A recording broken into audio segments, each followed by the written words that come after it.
욥이 의지한 하나님, 그런 제목입니다. 욥은 어려움의 때 어떻게 하나님을 의지했을까 하는 얘기입니다. 점점 더 욥은 구체적으로 알기 시작을 합니다. 사람을 의지하는 것이 얼마나 무모한 것인가를 깨닫기 시작을 하죠. 사람들의 위로와 격려를 받고 싶은 것이 얼마나 허무하고, 사람의 도움을 받고 사람의 이해를 받고 사람의 칭찬을 받는 것이 결국은 힘이 되지 못한다. 이것을 욥은 새 친구들을 통해서 배우기 시작을 합니다. 자, 욥은 인간이 무엇인지를 알기 시작을 했죠. 그것은 인간은 의지할 대상이 못 되는구나. 인간은 믿고 신뢰하고 바라볼 대상도 못 되는구나. 인간은 그저 내가 섬겨줘야 될 대상이고, 내가 용서를 해줘야 되고, 사랑을 해줘야 되고, 끊임없이 내가 나누고 베풀어주는 존재구나. 내가 뭔가를 받으려고 해서는 결코 안 되는구나. 자, 인간과의 관계에서 뭔가 큰 기대를 걸지 말라. 그리고 하나님을 바라보라. 그런 얘기를 오늘 말씀에서 하고 있습니다. 자, 하나님을 바라보라. 그리고 사랑이라고 하는 것은 거룩한 낭비다. 그러니까 사람들을 향해서 뭔가 얻으려고 하지 말고, 또 베푼 것에 대해서 너무 셈하지 말고, 돌아온 것이 없어도 너무 섭섭하게 생각하지 말라. 왜? 하나님이 다 보시고 하나님이 다 계산하시기 때문이다 하는 것입니다. 자, 욥은 자신의 고통을 위로받고 치유받고 회복되는 길이 사람에게는 없다. 사람에게는 기대를 걸지 말자. 그리고 하나님께 있다고 확신하면서 시선을 하나님 앞에 고정을 하기 시작을 합니다. 하나님을 바라보기 시작하는 것이죠.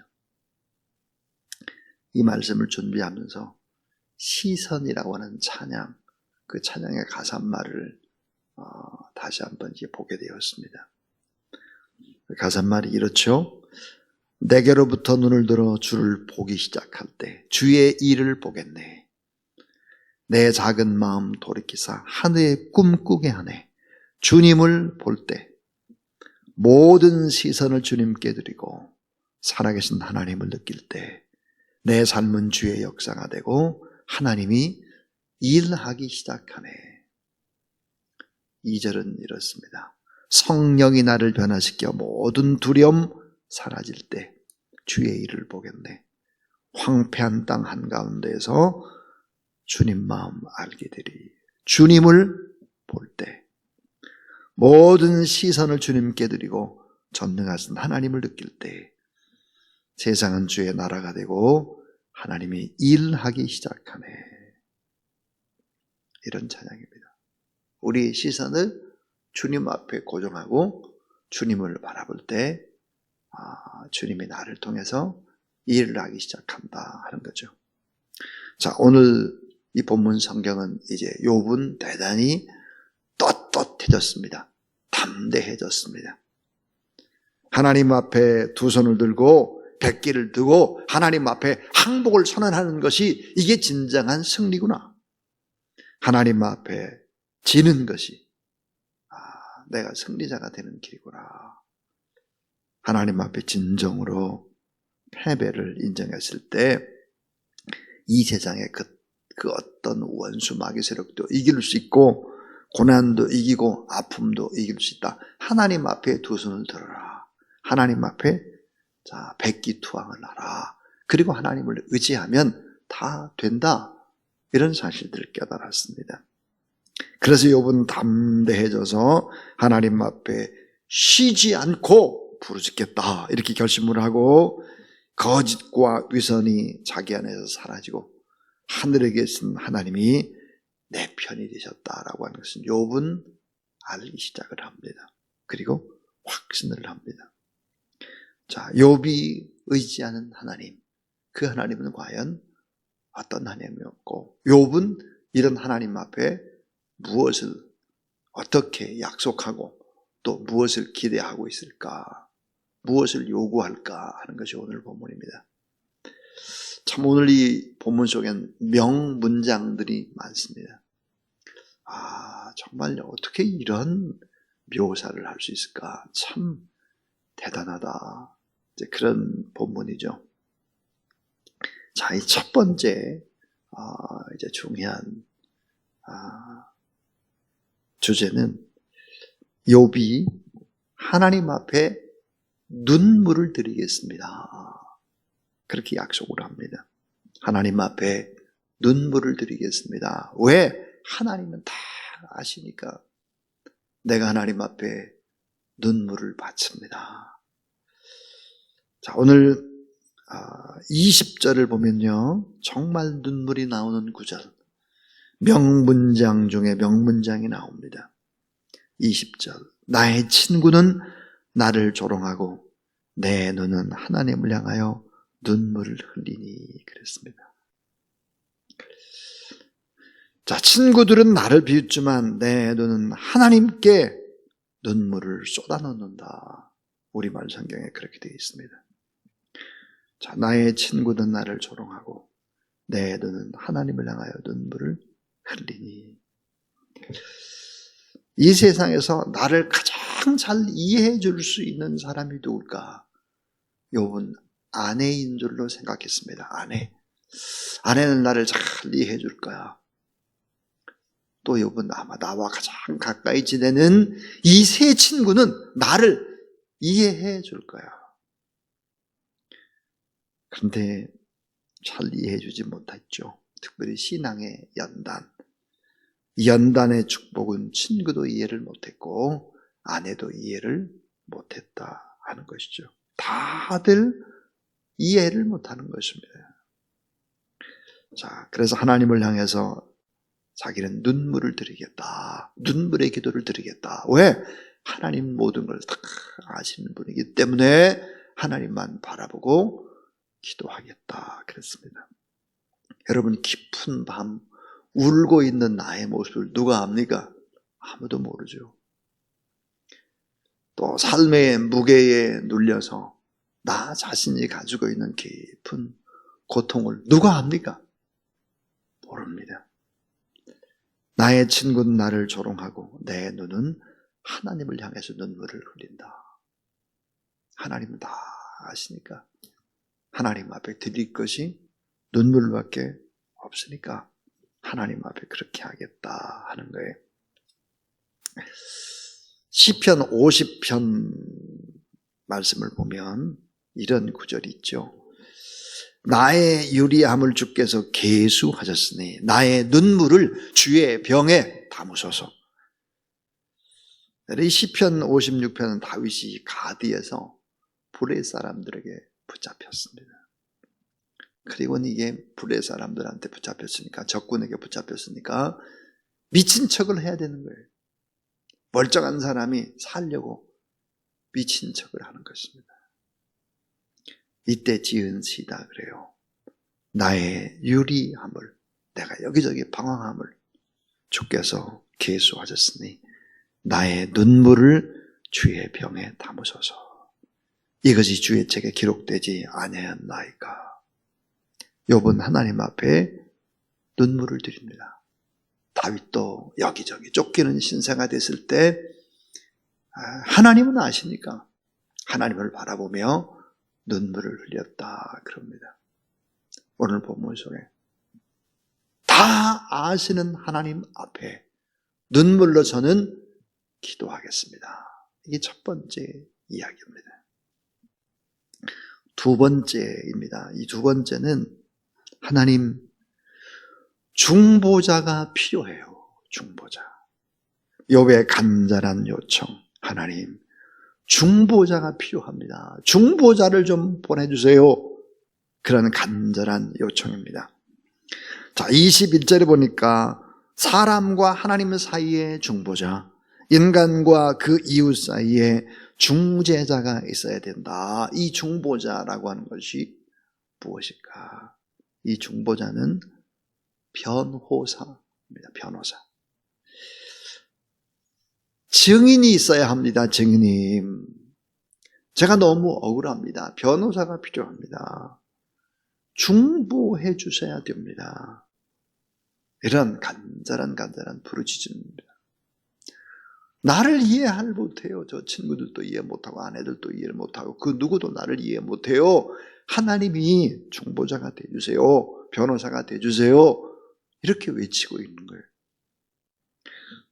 자, 어제 제가 그런 얘기를 했죠. 이 세상에서의 성공은 가짜, 사실은 액세서리입니다. 가짜죠. 이미테이션입니다. 가짜 이미테이션. 이 세상에서 잘 되는 것은 가짜의 그거 별로 중요한 게 아니라니까요. 먹고 입고 자고 좀 더 큰 집 넓혀가고 뭐 좋은 차 타고 뭐 놀러 다니고 뭐 이게 무슨 뭐 그렇게 좋은 거냐 이거예요. 이런 여유도 있고 높은 위치에 있다고 해서 이게 성공이냐. 이런 성공은 가짜다. 가짜 액세서리, 이미테이션이다. 모조품이다. 진짜 같은데 전부 다 가짜들이에요, 이게. 자, 여러분, 진정한 성공은 뭐라고 그랬죠? 속사람의 변화다 그랬어요. 이 속사람의 변화. 내가 변화해야 되는 거예요. 내 가치관이 바뀌어야 돼. 내 천국관이 바뀌어야 돼. 이게 바뀌면 어때요? 무엇을 해도 행복하고 어디를 가도 행복하고 어떤 처지, 어떤 환경 행복한 거죠. 가짜 액세서리를 보석과 바꿔서는 결코 안 되잖아요. 자, 이 가짜 액세서리 이거를 여러분 뭉쳐치고 살아가는 어리석은 자가 돼서는 결코 안 된다 하는 거죠. 그런데 오늘 말씀 중에 우리가 생각해야 될 게 일이 잘 될 때는 변호사가 필요가 없죠. 자, 일이 잘 될 때는 증인도 필요가 없습니다. 오늘 말씀에 욥이 이제 고통 중에 있으니까 뭐라고 말하냐?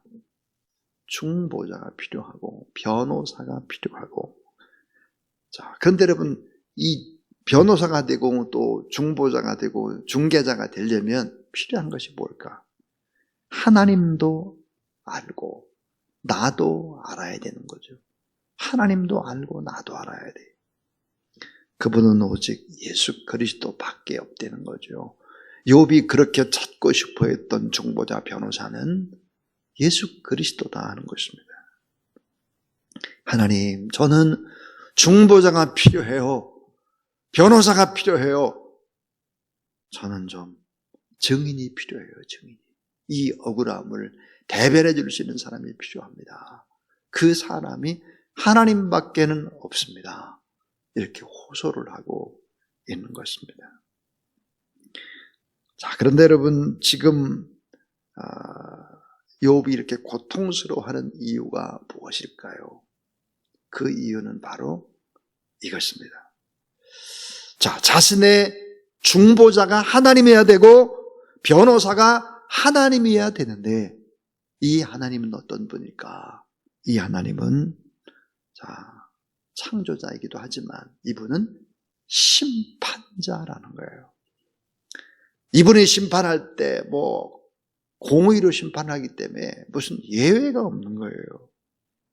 그래서 고민하고 호소하고 있는 겁니다. 나를 중보하고 나를 변호해줘야 될, 나를 좀 이렇게 두둔해주고 나를 좀 이해해줘야 될 이분은 무서운 심판자라는 거예요. 심판자. 그래서 욥이 하나님 앞에 눈물을 흘리면서 그렇게 고백을 하는 거예요. 자, 이 마지막 이제 세 번째 고백이 가장 중요한 하나님의 말씀입니다. 그게 뭘까? 하나님, 보증을 좀 서주세요. 보증. 영원한 생명에 대한 보증을 서주세요. 보증. 저에게는 보증인이 필요해요. 저에게는 담보물이 필요해요. 담보. 하나님만이 유일한 희망이 됩니다. 자, 영원한 생명에 대한 보증. 죽으면 다 끝나잖아요. 영원한 생명, 다시 사는 생명. 이 생명에 자, 보증이 좀 돼주세요. 하나님이 그 말이에요. 아까 말했죠? 욥의 딜레마. 욥의 딜레마가 뭐가 무엇입니까? 자신의 중보자가 하나님이시면서 자신의 변호사가 하나님이시면서 이분은 무서운 심판자이기 때문이죠. 그렇기 때문에 호소하는 거예요.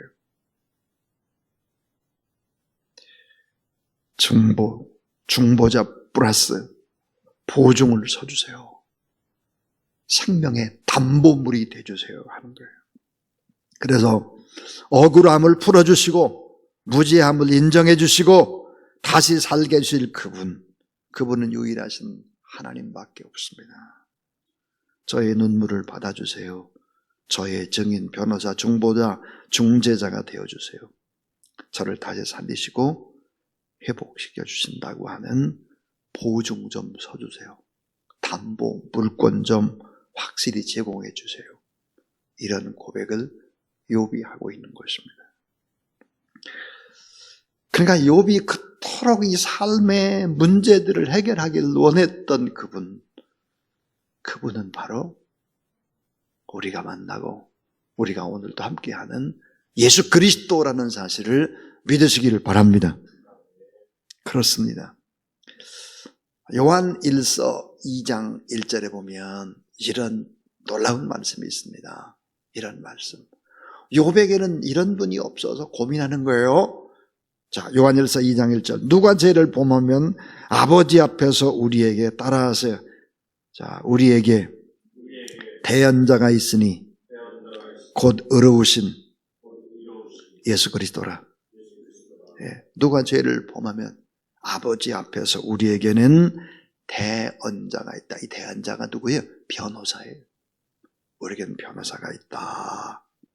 이 변호사는 누굴까?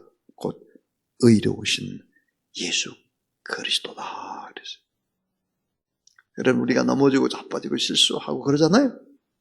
그러다 하나님 앞에 막 기도하잖아요. 그러면은 우리의 변호사가 예수님께서 하나님 앞에 중재라는 거예요. 나와 하나님 사이 예수님이 계시잖아요. 좀 입장을 좀 바꿔놓고 좀 생각해 보세요. 좀 도와주세요. 좀 그러지 말고 이번만 좀 참고 넘어가요. 그럼 잘 돼요. 틀림없이 내가 보증할게요. 이런 일을 누가 하느냐? 예수님이 하신다는 거예요. 예수님이. 요한 1서 1장 9절에 만일 우리가 우리 죄를 자백하면 저는 미쁘시고 의로우사 우리를 사하시며 모든 불의에서 우리를 깨끗게 하실 것이요. 우리가 죄를 자백하면 모든 불의에서 우리의 모든 죄를 하나님이 용서해 주시는데 누구 때문일까? 예수 그리스도 때문이라는 거예요. 이 대언자 변호사 의로우신 예수 그리스도다. 이분이 계시다 하는 것입니다. 욥이 그토록 답답해하고 힘들어했던 모든 문제 해결자가 누구일까? 인간의 깊은 심연의 늪속에 빠져버리고 허덕거렸던 사람들은 결국은 해답이 예수 그리스도밖에 없다라는 사실들을 알게 되는 것이다. 여러분, 오늘 이 본문은 참 귀한 본문입니다. 이 본문은 욥이 그토록 갈망하고 욥이 가지고 있는 그 답답함과 모든 문제 해결자가 오직 예수 그리스도밖에 없다라고 하는 사실들을 말씀하고 있는 그런 본문입니다. 자, 욥이 의지한 하나님, 그 하나님은 어떤 분일까? 이런 분이셨다는 거죠. 다 아시는 하나님. 그래서 나는 하나님 앞에 눈물을 드리겠다 그랬고, 이 하나님 앞에 무엇을 필요로 하느냐? 하나님, 저에게는 중보자가 필요해요. 증인이 필요해요. 변호사가 필요해요. 저를 좀 도와주세요. 또 하나, 영원한 생명에 대한 보증을 좀 서주세요. 하나님이 담보물을 좀 세워주세요. 제가 영원히 다시 살고 복된 삶을 살 수 있도록 그렇게 해주세요. 이렇게 요청하고 있는 것입니다. 사람을 바라보다가 드디어 알게 된 것입니다. 예수 그리스도가 아니면 결코 문제 해결이 될 수 없다는 사실들을 알게 된 것이죠. 오늘도 이 진리의 말씀을 붙잡고 하나님 앞에 또 믿음으로 담대하게 기도하고, 또 작은 부분이라도 우리가 실수한 것, 또 양심의 가책을 느끼는 것, 이런 것이 있으면 다 회개할 때 하나님께서 깨끗하게 예수 그리스도 때문에 우리의 죄악을 용서해 주시고 다시 시작할 수 있는 축복으로 인도해 주신다는 확신을 갖는 그런 여러분 되길 주의 이름으로 축원합니다. 539장 찬송 하나님 앞에 드리겠습니다.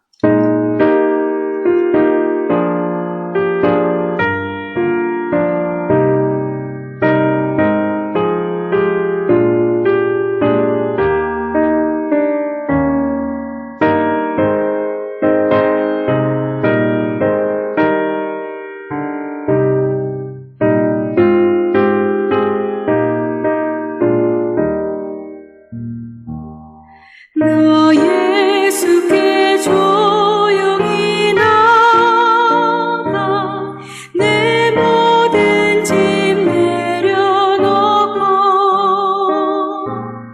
주 십자가 사랑을 믿어 죄 사함을 너 받으라.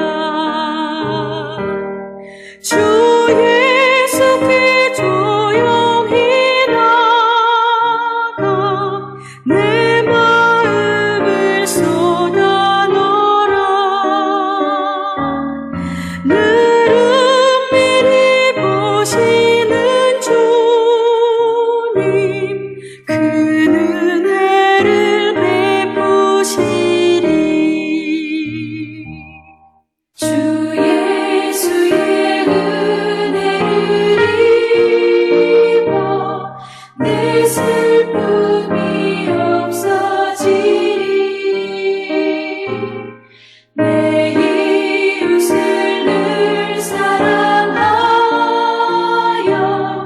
너 받은 것 거저주라. 주 예수께 조용히 나가 내 마음을 쏟아 놓으라.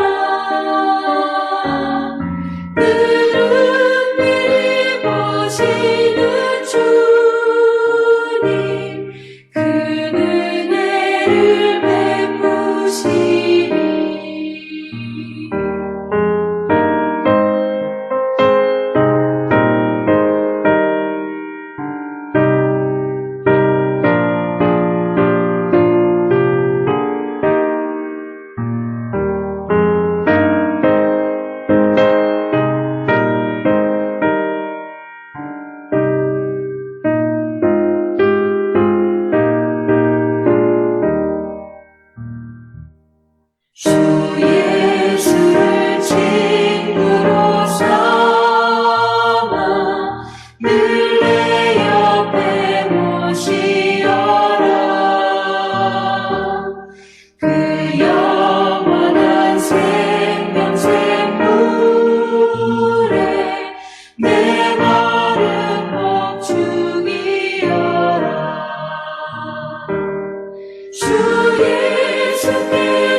이제는 우리의 중보자가 되시고 구속자가 되시고 모든 것들을 다 보증해 주시는 우리 구주 예수 그리스도의 무한하신 은혜와 하나님의 사랑과 성령의 능력과 권능의 역사하심이 이 새벽도 하나님 앞에 나와서 예배드리고 중보기도하는 모든 사람들 머리 위에 기도 제목 가운데 인생에 가는 길 위에 이제부터 영원히 동행하시옵시기를 간절히 축원하옵나이다. 아멘.